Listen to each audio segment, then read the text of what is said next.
Cagayan de Oro City. No? God is good! And all the time. Kapila na ito nila i-present actually dito sa church. Siguro naroon pa nila na-present sa 7 a.m. service. So, nag-ask ko sa ilahan na kaya ilan to i-present to really allow us to break the ice at the same time to see that God is indeed perfect. Amen? God is the God of order. Amen? And if we try to go our own ways, kung ato ang kaugalingon na matuman, isa lang ka-move sa'yo ang tanan, lupa, yun may tamo sa ito. Sakto? Because we were been talking about the grace of the Lord amidst our imperfection. Isang unsa pa ka imperfect, God is perfect. He is perfect in His love. He is perfect in His nature. Amen? Amen. Ignaro yung katuan. Yung kauban, this is the day that God has made. We will rejoice and be glad in it. Walay matulog kay alas 8 pa. No? So this is Joel Osteen o iyahang wife. Si Joel Harris o iyahang wife. Si Pastor Joseph Bonifacio o iyahang wife. Kailan mo, ani? Si Ate Betchay, iyang husband. May na itong iyang wife. Kana, si Kuya David, iyang wife. Pag love na gali, tanang tao makarelate, di ba? Have you ever been in love? Patas ka mo sa itong mga na-in love na. Wala yung mga in love sa Gcam. Sa Gcam sila, wala yung nag-experience of gugma. No? So, tanang tao hindi sa church, even kani wala din sa church, naka-experience of love. No? Love sa atong mama, love sa atong papa, love sa atong friends, sa atong best friends, sa atong wife, sa atong mga GFs and boyfriends. Kitang tanan naka-experience of love. I should say that the most overused word in the world today is love. Love. Sakto? Yeah, everybody gets excited, interested, inspired, energized, usahay, ma-disappoint, ma-discourage, mahitungod lang aning ginatawag na gugma. Right now, I would like to share, if this is your first time to hear, reinforce, remind, and stress a point that there is love, there is the love na ay gugma nga dili mapakyas o mao ka na ang gugma sa atong Dios. So I would like to call this message, Treasuring Our First Love. In the beginning, the Lord created the heavens and the earth. Right? He created the heavens and the earth. And on the sixth day, pagkaika-unong kaadlaw, gibuhat niya ang mga tao. The Lord, in His magnificence and nature, He dedicated Himself to love His people with all His might. Kung sa manta sa pananaw sa Ginoo, sa mata sa Ginoo, kinsa man ang tao. Ingon ang pulong sa Ginoo. Ingon siya in James 4:14b, you are a mist in the air, a mist that appears for a little while and then vanishes. Ang tao daw pareha sa usa ka aso nga kalit lang mawala. Ingana ang pananaw sa Ginoo sa atoa. Pero bisan ing-ani kagamay ang tao, kagamay rin siya magpuyo sa iyang kinatibuk-an kinabuhi. Kita gihapon ang iyang i-consider as His precious jewels. And how amazing for us to find how amazing for us to find that even though God doesn't need us, even though wala tagi kinahanglan sa Ginoo, pero iyaha gihapon tang ginapangita o gidesire na mahimong iyaha. No? The original design of God is that we will have a relationship with Him. Anaa kitay relasyon sa iyaha. Kung makita nato na sa Biblia, sa time pa ni Adam ug Eve, kung katong time nga naa pa si Adam ug si Eve, kauban sa Ginoo, na-experience nila ang fullness sa kinabuhi. Naana ang tanan dito, ang pagkaon, ang kalipay, ang mga animals, pwede rin nilang istorya, naana tanan, everything so perfect. Kay higugma sa Ginoo ang tao. And because in His nature, God is loving, the Lord gives freedom to His people. Gitagaan ta niya freedom, including the freedom of choice and the freedom of will. But what happens that atong tungod sa kani nga gasa sa Ginoo. Kay gusto man gud sa Ginoo nga ang atong paghigugma sa iyaha, atong kaugalingong kabubuton. Dili gusto sa Ginoo nga nagigugma sa iyaha mga robot. Ang gusto sa Ginoo katuging tao nga iya gihimo nga naay freedom, maoy maghigugma sa iyaha balik. Ug tungod sa kani nga gasa nga gihatag sa Ginoo sa atoa, ato kini naabusar.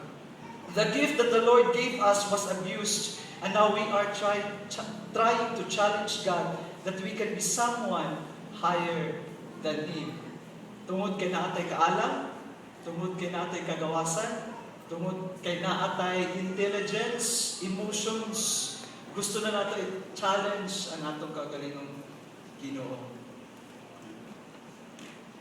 We can rule over ourselves. We are consumed with pride, greed, lust, avarice, and all kinds of sins. Huwag niingon ang Ginoo sa iyong mga pulong. All have sinned and fall short of the glory of God. Ug walay bisan isa nga nakapasa. Tanan na fall short sa glory of God. Ang pari, ang pastor, imong mama, imong papa, pinakabuutan ninyo nga friends, tanan sila napakyas, nakasala. Igna imong katapad, kitang tanan nakasala. Unsa may meaning sa all? Tanan tao nakasala. All have sinned and fall short of the glory of the Lord. We are running away from the Lord. Kung wala mo na kay balo, abi ninyo gaduol ta sa Ginoo, pero we are running away from the Lord because of our nature nga makasasala. Ug tungod sa sala, unsay bayad sa sala daw? Ang bayad sa sala, kamatayon. Our first love was replaced by idols. We are now destined for eternal condemnation and damnation. We will suffer. We will experience the most painful things, tanan nga mga grabe nga kasakit nga inyong maununaan, inyo nang matagamtaman.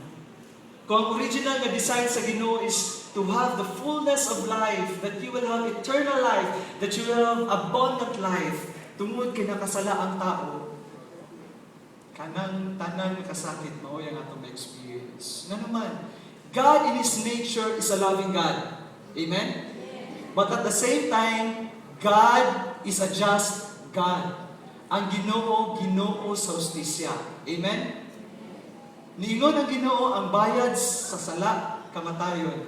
So dili na niya pakyason. Ang bayad yun sala, kamatayon. And so there is something in us na gusto mo balik sa Ginoo.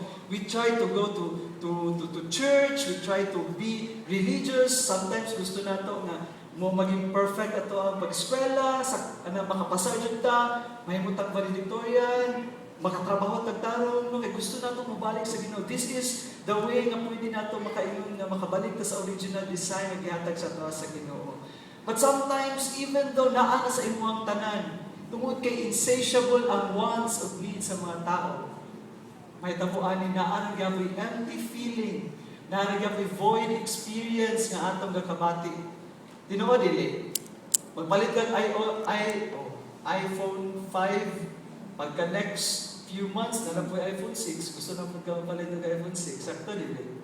No? Insatiable ang want sa tao na ay mga gusto na tumaytabo nga dili gyapon nato maka-fear tungod kay nahilayo ta sa Ginoo. Ug ngano wala may tao nga makabalik sa iyaha, ngano dili man tungod sa atong kaugalingong pagpanikamot nga makabalik ta sa atong Dios. It's because, again, all have sinned and fall short of the glory of God. Ang hugaw nga lamisa, kung trapuan ng hugaw nga trapo, malimpyo dili? Dili. Anang tao hugaw. So, kung limpyuhan mo sa kataong hugaw, musabot ka hugaw. Sakta dili? All have sinned and fall short of the glory of God. And for example, kamo na ang tao nga grabe kabuutan. Naagin mo na ilan nga, grabe jud kabuutan. Siguro makasala lang siya one sin in a day. Siguro na makak lang siya. Kagigan siya, gigutom na ka siya. Dili ko, kay maulaw siya. Ana lang sala, grabe lang kayo. Gamay lang kayo nga bakak. Pero pila naman na siya sa isa ka semana. Teka, balang math diri. Ang isa ka sala, pila na sa isa ka semana? 7. Sa isa ka bulan? 1 times 30 pila. Times 1 year. 365. Pila'y pinakabata ka edad dire? 12, 7, 365 times 10. 3,650. Kung yan, ingon pag Ginoo, the wages of one sin is death. Wala man siya ingon, the wages of sins is death. Ingon siya, the wages of one sin is 365 times 10. Yan. Inganan ka kapatay. Makaluwas pa ka. Wala, di ba? We are that dead in the presence of the Lord. That's why we need His grace.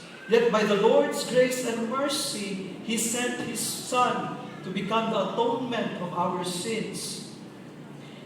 Jesus was the perfect Lamb that was slain. In Isaiah 53, it says, He was pierced for our transgressions, He was crushed for our iniquities. The punishment that brought us peace was upon the Lord, and by His wounds we are healed. God, driven by love, initiated to bring us back into His loving arms. He kept His covenant na gusto niya kita na ay relasyon sa Ginoo. So nangita siya pamaagi so that we can go back to Him. Because no matter how good we are in the people's sight, we're still not that worthy in the presence of the Lord. So iyang gibuhat sa Ginoo, He said, gipadala niya iyang kaugalingong anak. Ano man, ngano kailangan man ipadala ay anak? Because someone has to die. Someone has to pay the price. Now this is the grace of the Lord. How did He love us? How can Jesus be God's perfect symbol of love and grace? Earlier kaganina, ang first ninyong gikanta, gitawag to siya og Agnus Dei. Ang title sa song is Agnus Dei. Ang literal meaning sa Agnus Dei is the Lamb of God. Lamb of God. Ningon siya sa chorus, Holy, holy are you, Lord God Almighty. Worthy is the Lamb. Worthy is the Lamb. Kung sa unang pa ninyo siguro ang pagtuo, mukanta mo ingani kung sa lahi na version. Cordero sa Diyos nga nagawag ta sa... Wala ka rin? Mga sala sa Sala sa kalibutan, the Lamb of God who takes away the sins of the world. Cordero sa Diyos nga nagawagtang sa mga sala sa kalibutan. Karnero daw sa Ginoo, mao'y nagawagtang sa mga sala sa kalibutan. Nagets sa inyo gikanta ka ganina? Worthy is the Lamb. Nga naman karnero sa Diyos nga nagawagtang sa mga sala sa kalibutan. Why is Jesus the perfect Lamb that was slain? Why is He the perfect symbol of love and grace? You know what? There's a story sa life sa usa ka lamb. Naanay story sa usa ka lamb. And I hope ma-relate ninyo siya sa ato ang story ni God. Naanay duha ka situation. If I am wrong, kung naay mga veterinarian dali, pwede ko ninyo tutuan later. Naay story sa kinabuhi sa karnero. Pag mga lockdown na sila, naay duha ka situation may tabo. Ang first is, ang mama mabuhi, pero iyang gianak na baby mamatay. Ang isa ka situation is nga po, ang baby mabuhi, pero iyang mama nga karnero mamatay. Usually, ingana daw na kayo tabo sa life sa usa ka karnero. Now karon, so, since naa may baby nga lamb, nga namatyan og mama, ang buhaton karon sa mga shepherd, ila nang ipaduol sa mama nga lamb, ay mama nga karnero mabuhi. Nakaroon kay, di ba namatyan mo ito yan siya anak, karoon gipaduol ng dili niya anak. Ang buhaton karon sa mama nga karnero, iyan ang sipaon, ikik, apakon, tumban, hangtod sa mamatay. Nganuman, naa siya instinct na kabalo siya, dili na niya kaugaling ng anak. Dili na niya madawat nga iya kaugaling ng anak.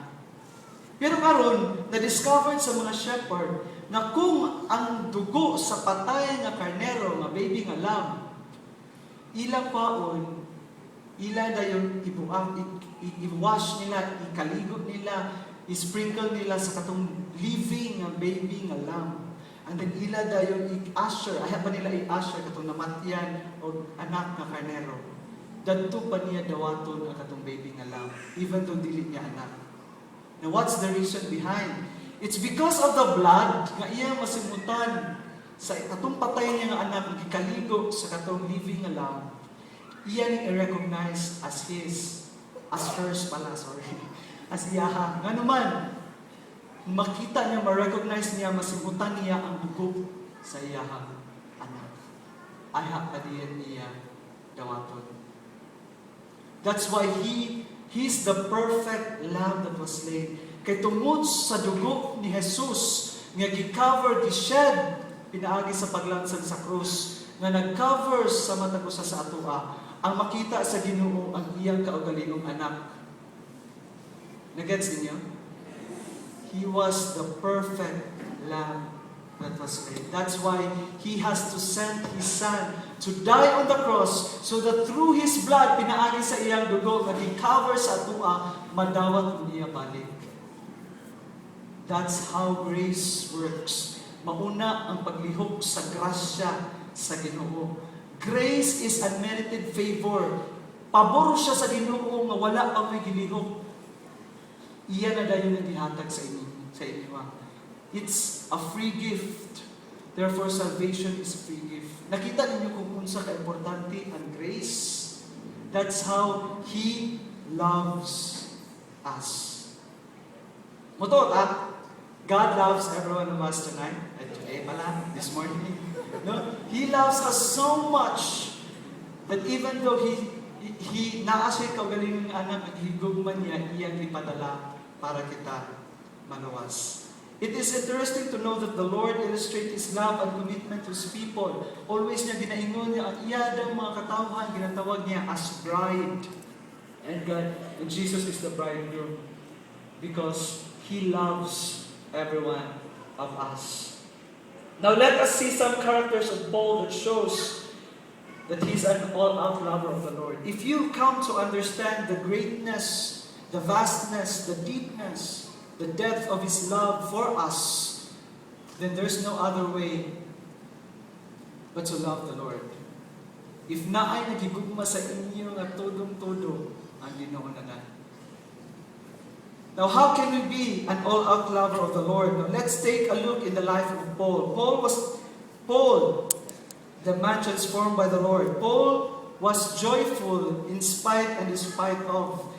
Paul, si Pablo kuno malipayon in spite and in spite of. Bisag unsa pa iyahang experience in life. In the midst of trial and persecutions, Paul never wavered in his passion to serve the Lord. His zeal was ablaze. His strength is the joy of the Lord. Paul was sacrificial. Paul sacrificed his time, his talent, and treasure for the sake of the gospel. He was rich then as a Pharisee, yet mas gipili niya ng mga lagad sa Ginoo and the bearer of the love of the Lord, or the good news. And Paul knew his place in the Son. Kabalo siya, sa unsa pang persecution nga iyang ma-receive. Pero tungod kay kabalo siya sa gugma nga iyang nadawat gikan sa Ginoo. Kabalo siya nga naa siya place sa anak sa Dios nga si Jesus. Then Paul was a servant. Paul considered himself as God's property, and so he dedicated himself to service so that the love of the Lord would be made known. Now, how about us? How about us knowing that we are loved by the Lord?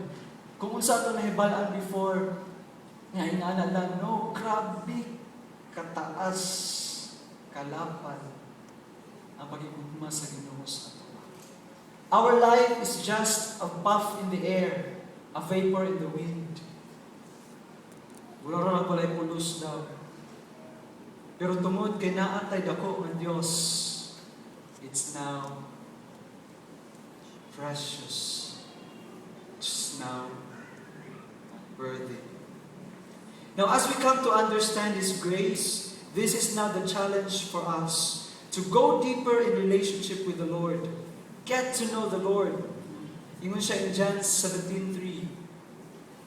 And this is the way to have eternal life, to know you, the only true God, and Jesus Christ, the one you sent on earth. Mao ko ni ang eternal life. Mao, hindi ko na ninyo ma-experience ang kinabuhi mo lay katapusan. Maila na to atong Diyos. To know you. Sa Greek words na ay duha ka meaning sa, naala at least duha ka meaning sa know. Kung may kag know, pwede na siya ginatawag na uweda or head knowledge. Napi ginatawag ng ginosko. When you say uweda, it's about head knowledge. Kabalo ka sa Ginoo.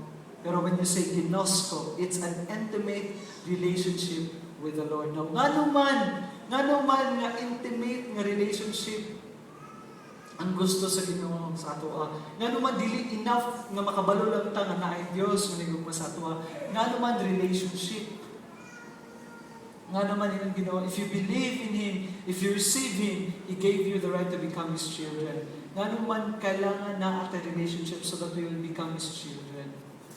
Okay, for example, kitang tanan kailan ni Pacquiao, di ba? Wala mo kailan ni Pacquiao? Siya na yung boxing champions nga ato kuan din sa Pilipinas. One of the champions sa boxing. Kung naulit mo sa iya or ganahan mo sa iya, at least kailangan mo ni Pacquiao. Pero kung muadto mo sa balay ni Pacquiao karon, muadto mo sa Jensen. And then pagpabaga mo now, muadto mo sa iya balay. Pag-abot pa lang sa gate daan, saan ay buhaton sa security guard? Dili na pasudlon, di ba? So, pauntanan, dagan kayo, na baka appointment ni Pacquiao, kung sa ka ni Pacquiao, nung sunod man ka, taga-adiri ba ka? Basin pa lang terorista ka, basin pa lang patyon mo sa Pacquiao, mga or kawatan ka. Di ba dahil pauntanan? Pero kung amo sunod sa balay ni Pacquiao, iyahan ka galingong anak. Dawaton ba? With arms wide open and gates wide open. Pasundon dyan. Ano? Ang balay, ang pagkaon, ang comfort, tanan niya na dito sa balay para sa iyang mga anak. Nagets ninyo? That's why He longs to have a relationship with us. Because everything that He made is for us to enjoy. For us to enjoy. This is a free gift of God. Pero ang ingon lang niya, to those who believe, to those who receive my Son, Jesus Christ, then you will have eternal life, and you can be my children, and I will be your Father. Mahimo ka muna akong mga anak, o ako ang inyong amahan. That's the challenge of the Lord for every one of us. Amen? Why don't we all rise? Manindog ng tanan. And let's just bow down our head. And if this is your first time to hear and understand that message, I want you to say this prayer that I believe. And if kanisa nakabalo mo ani pat karon mas nasabtan ninyo, I want you to recommit yourselves to the Lord. Strengthen that relationship with the Lord. Go to the Lord in prayer. Go to the Lord to the Lord in His words. Establish strong relationship with Him. Let's bow down our heads and let us pray. Father in heaven, You are the God of all, the maker of the heavens and the earth, the maker of the universe. You are the same God who loved us. God, this morning I come to understand Your love for me. And I have sinned against You so much that led me away from You. So, Father, this time, I repent of all my sins. I want to go back to You. I pray that You take over my life and forgive me of our sins. You are now the Lord of my life. You are now the Savior of my soul. Glory and honor, power are Yours forever and ever. Gracious, loving Father, we thank You so much for Your words today. Indeed, You are love. Indeed, You are great and You are powerful. And You love us so much, O God, that even though we are just a puff in the air, a vapor in the wind, You still consider us precious in Your eyes. Who are we that you are mindful of us? Kinsang kami Ginoo, nga imo gyapon ni ginahunan. But still, imo kami gidawat sa iyong presensya. Pananin ng promises, imo gihatag sa mga. Now we claim that you are the Lord of our lives. That your name be glorified in our lives. In Jesus' name we pray. Amen and amen. Can you tap the neighbor next to you and tell that person, you are loved by the Lord.